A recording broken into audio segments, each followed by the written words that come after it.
I didn't confront him, not at first. I didn't yell, didn't call the county, didn't even cut the line. I just watched and waited until I could put a number on exactly what he was taking from me. See, out here, water isn't just water. It's time, money, and sometimes the difference between a good year and losing everything.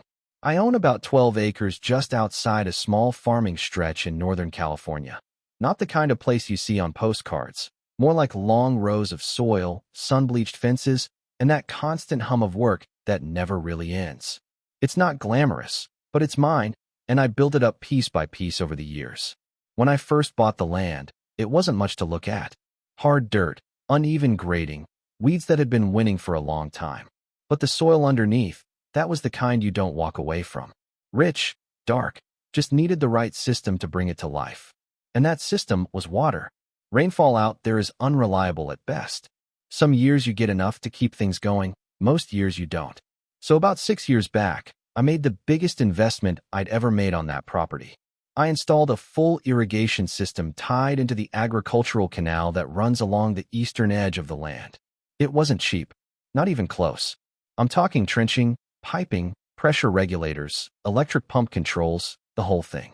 Every section of the field had its own line, each one calibrated so I could control exactly how much water went where. Tomatoes got one flow rate, squash another. The orchard in the back had its own schedule entirely. Most of the pipes ran underground, clean and out of sight. The only thing you could see were the control valves spaced out along the fence line, like little checkpoints making sure everything stayed balanced. And for years, it worked exactly the way it was supposed to. No drama, no surprises, just that quiet satisfaction of a system doing its job. Until one summer evening, I noticed something small. The pressure gauge on one of the lines was reading lower than usual. Not by much, just enough to make me pause. At first, I brushed it off. Systems age. Seals loosen, pipes shift underground. Maybe a tiny leak somewhere I hadn't caught yet. It happens. But then it happened again the next night, and the next. And that's when it started to bother me. Because it wasn't random. It was consistent. Every evening, right around the same time, the pressure dropped. Now, when you work land long enough, you develop this kind of instinct. You don't always know what's wrong right away, but you know when something doesn't feel right. So one afternoon, before the system kicked on, I walked the entire line. Slow, step by step, checking every valve, every visible joint, every patch of dirt that looked even slightly darker than the rest. I was looking for wet spots, soft ground, anything that would suggest a leak underground. Nothing. Bone dry. I even shut the system down and ran pressure tests manually. Same result. Everything held. And that's when the thought crossed my mind, not a comfortable one either. If the water wasn't leaking out, then it had to be going somewhere. I didn't jump to conclusions right away. I tried to think it through logically. Maybe a pressure imbalance. Maybe the canal feed was fluctuating, maybe something upstream. But still, something didn't sit right. A few days later, I stayed out later than usual. Didn't turn the lights on. Just sat by the edge of the property near the back fence, where that one line ran closest to the boundary. The sun had already dropped, leaving that soft orange glow fading into blue, and right around the time my timer clicked on, I heard it. A faint rush. Not loud. Just enough. Water moving faster than it should have been.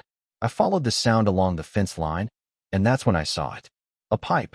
Not mine.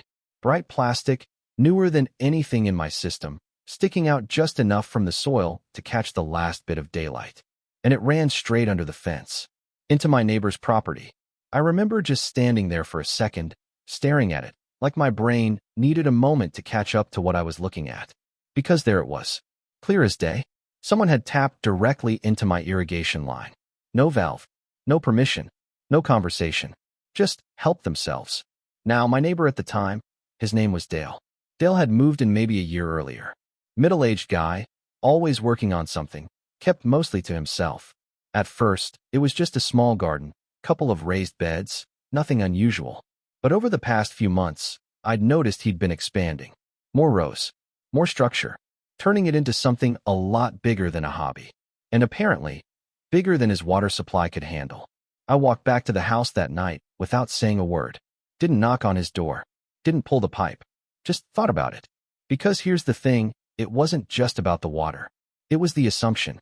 The quiet decision that what was mine was available, as long as he didn't get caught. And that sat with me, longer than I expected. The next morning, I walked over.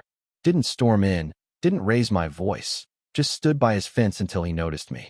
He came over wiping his hands on a rag, like I'd just interrupted a normal day. I pointed at the pipe. "Want to tell me about that?" He glanced down, then back at me. No surprise, no apology, just a shrug. "Oh, that? Yeah, I tapped into your line. Figured it wouldn't be a big deal." I remember letting that sit for a second. Wouldn't be a big deal. I nodded slowly. "You didn't think to ask?" He leaned against the fence like we were talking about borrowing a ladder. "You've got plenty of water running through there," he said, casual as anything. "My garden's not that big. It's not going to hurt anything." I almost laughed. Not because it was funny, but because of how easy he made it sound. Like the pump I paid for, the system I installed, the bills I covered every month, were just background noise.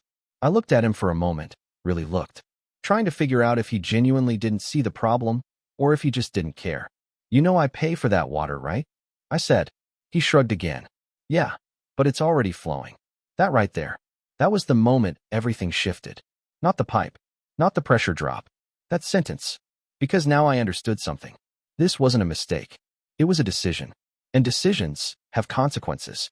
I didn't argue, didn't threaten, didn't even tell him to remove it. I just nodded, like I'd accepted his answer. "All right," I said quietly. "Good to know."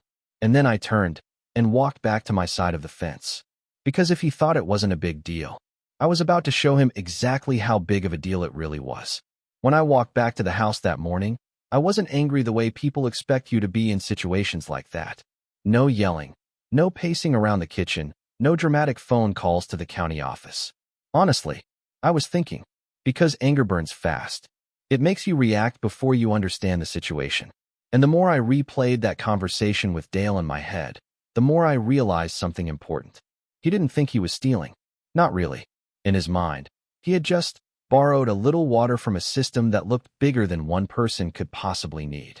The canal was flowing, my pump was running, the fields were green. So why would it matter if a little of that water crossed the fence? That was his logic. But the problem with that kind of thinking is simple.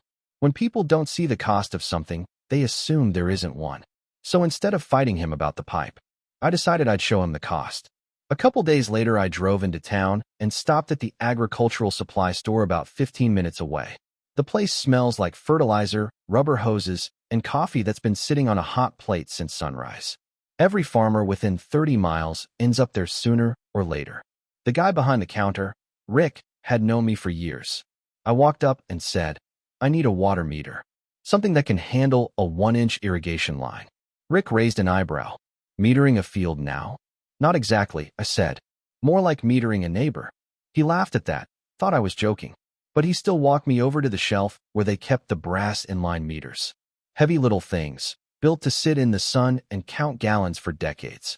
I picked one up, turned it over in my hands. Solid, simple, accurate, exactly what I needed. On the drive home, the plan started taking shape in my head. Not revenge, just accounting. That weekend, I shut down the irrigation system early Saturday morning and dug up the section of pipe closest to where Dale's line crossed under the fence. It didn't take long to expose the connection. And there it was again, that bright plastic pipe running straight under the property line like it belonged there. Still amazed me, honestly, the confidence it must have taken to install that thing without ever saying a word. I cut my line, installed the meter, tightened the couplings, and reburied everything so it sat clean and level just a few feet from the fence. The face of the meter pointed directly toward Dale's side. Then I added one more thing. A small metal sign I screwed onto a post right above it. Nothing fancy, just a simple message in block letters. Water usage recorded. Billed monthly. When I stepped back to look at it, the whole setup had a kind of quiet finality to it. No threats. No accusations. Just numbers waiting to be counted. That evening, the irrigation timer kicked on like usual. I walked out with a flashlight and checked the meter. The little dial inside was already spinning. Slow at first, then steady. Water flowing through the line, straight into Dale's garden. I didn't say anything that night, or the next night, or the night after that. I just let the meter do its job. Every few days I'd walk out there and glance at the numbers. They climbed faster than most people would expect. A big vegetable patch drinks a lot more water than folks realize, especially during those hot summer evenings when everything is thirsty. By the end of the first week, the reading had already passed a few thousand gallons. 2 weeks later, it doubled. And the whole time, Dale never mentioned the meter. Not once. Sometimes I'd see him working out in the garden when the irrigation kicked on, standing there with his hands on his hips, watching the rows soak up water like it had always been his. And every time I walked past that little meter, the numbers were quietly adding up. About 3 weeks in, I decided to do a little math. The Canal District publishes the exact rate they charge per gallon of irrigation water. It's not outrageous, but when you start multiplying it by thousands of gallons, it adds up quickly. Then there's the electricity for the pump. Maintenance. We're on the system. I kept the calculation fair. No inflated numbers, no punishment fees. Just the real cost of the water moving through that pipe. By the end of the month, the total came out higher than even I expected. I stared at the number for a minute. Then I printed an invoice. Nothing complicated. Just the meter reading, the gallons used, the price per gallon from the Canal District, and the total amount owed. Clean. Simple. Professional looking, actually. When I finished printing it, I sat there at the kitchen table for a moment, turning the paper over in my hands. Part of me wondered if I should just let it go. You know how it is. Out in rural communities, people try to keep the peace when they can. Start a feud with a neighbor, and suddenly every fence line becomes a battlefield. But then I remembered that conversation. It's already flowing. That sentence came back again, and suddenly the decision felt easy. That evening I walked over to Dale's house. The sun was dropping low, painting the fields that golden color that makes everything look peaceful even when it isn't. He was out front near his truck, sorting through a crate of tools. When he saw me coming, he waved like nothing in the world had changed. "Hey, neighbor." I nodded. "Evening." I held out the paper. "Got something for you." He wiped his hands again on that same rag and took the sheet from me. At first he looked confused. Then he started reading. And I watched his expression change, slowly, like a weather front rolling in. His eyes moved down the page. Meter reading. Gallons used. Price per gallon. Total due. For a long moment, he didn't say anything. Just stared at the number. Finally, he looked up at me. "You serious?" I nodded once. "You're connected to my irrigation line," I said calmly. "That meter tracks everything going through it." He let out a short laugh. "You're billing me for water?" "Looks that way." He held the paper out like it was something ridiculous. "It's just irrigation. And that's just the cost." For a second I thought he might argue. Maybe throw the paper back at me. Maybe tell me where I could stick it. Instead he studied my face, like he was trying to figure out if this was some kind of bluff. It wasn't. I didn't smile. Didn't push. Just waited. Finally he looked down at the invoice again and shook his head slowly. "Man, you could have just told me to take the pipe out." I shrugged. "You could have asked before installing it." That landed heavier than anything else I'd said. He folded the paper once, twice, then tucked it into his shirt pocket. Didn't apologize. Didn't argue. Just gave a small nod. "I'll think about it." And that was it. I walked back across the yard while the sun dipped behind the fields, leaving that long stretch of quiet farmland between our houses. Behind me, Dale stood there beside his truck, still staring at the place where the meter sat along the fence line. For the next 2 days, nothing changed. The irrigation ran. The meter counted. The numbers climbed a little higher. And then, on the third morning, I stepped outside with my coffee, walked down toward the fence like I usually did, and stopped. The pipe was gone. Not capped. Not disconnected neatly. Just gone. The section that ran under the fence had been pulled out completely. The soil on his side had been filled back in like it had never existed. I stood there for a moment, staring at the meter. The little dial inside sat perfectly still. For the first time in weeks, no water moving through it. No stolen gallons. Just silence. I took a sip of coffee and leaned against the fence, watching the empty space where that pipe used to be. And I couldn't help smiling a little. Not because I'd won anything, but because sometimes the most powerful argument in the world isn't yelling. It's a number. A very specific number. But that wasn't quite the end of it. Because a few nights later, Dale showed up at my door. And the conversation we had after that, well, that's the part that still gets people arguing to this day. A few nights after the pipe disappeared, I was sitting at the kitchen table going over next week's planting schedule.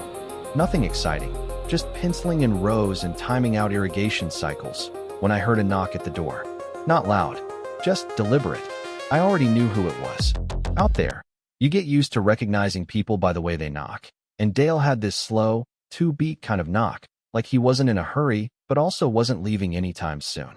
I opened the door, and there he was, standing under the porch light, hands in his pockets, shoulders a little tighter than usual.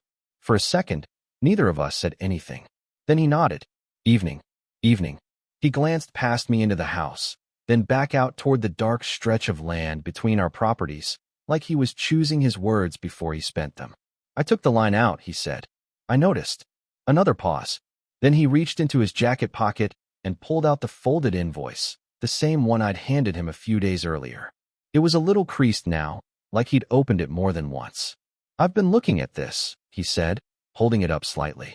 And I gotta admit, I didn't think it'd come out that high. I leaned against the doorframe. Water adds up.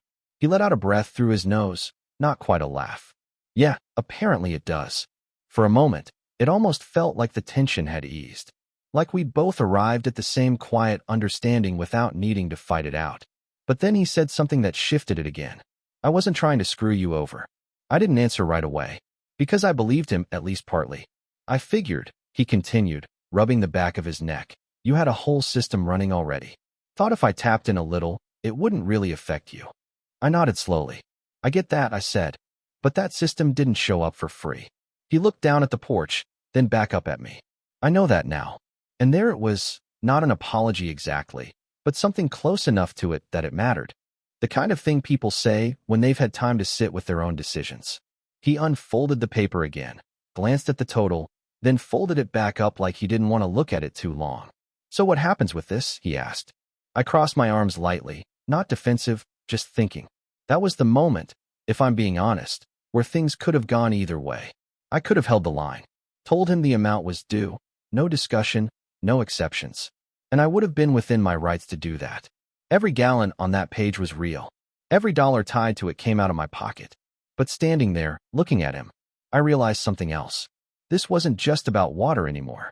It was about the kind of neighbor I wanted to be and the kind of boundary I wanted to set. There's a difference between letting something slide and making sure it never happens again. So I said, tell you what. He looked up. That number. I nodded toward the paper. That's what it cost. No argument there. He waited. But you already pulled the line. Yeah. And I'm guessing you're not planning on putting it back. He shook his head immediately. No. I studied him for a second, making sure. Then consider it paid. He blinked. Wait, what? I shrugged. Call it tuition. He frowned slightly. Tuition? Yeah, I said. Lesson learned. Don't tap into someone else's system without asking.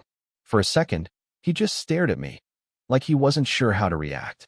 You serious? He asked again, quieter this time. Yeah.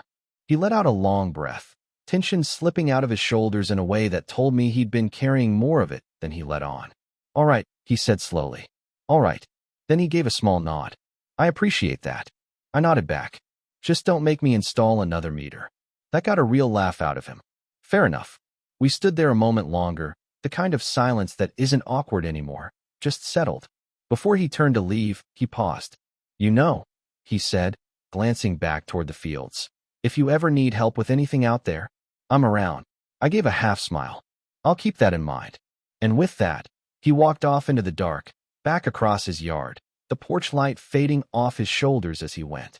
I closed the door and stood there for a second, just listening to the quiet. No water running. No pressure drop. Just the normal sounds of a place finally back in balance. The next morning, I walked out to the fence again, coffee in hand like usual. The meter was still there, solid, unchanged, sitting beside the valve like it had always been part of the system. But the dial inside hadn't moved. Not a single tick. And somehow, that stillness felt louder than anything else. Over the next few weeks, things settled into a new rhythm. Dale kept working on his garden, but now he had his own setup. Smaller system, less efficient maybe, but his. Every once in a while, we'd cross paths along the fence line. Nothing dramatic. Just a nod.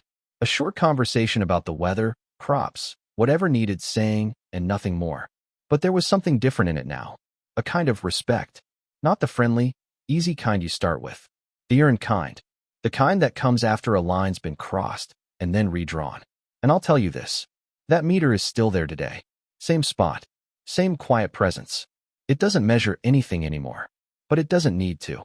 Because sometimes the point isn't the enforcement. It's the understanding that it could be enforced. That there's a cost.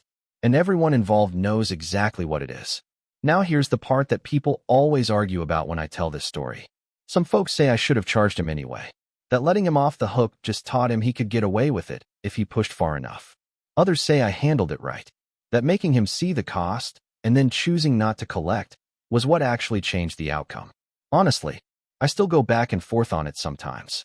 Because yeah, I didn't get that money back. And technically, I had every right to. But at the same time, I never had another problem with him again. Not once. No shortcuts. No assumptions. No quiet pipes running under fences. Just a neighbor who understood where the line was. And sometimes, that's worth more than a check. So I'm curious. What would you have done? Would you have made him pay the full bill, no exceptions? Or would you have done the same thing? Prove the point, then let it go? Drop your thoughts in the comments. Because I've heard arguments on both sides, and honestly, they both make a lot of sense. And if you've ever dealt with a neighbor who thought your property was flexible, I want to hear that too. Because out here, lines matter.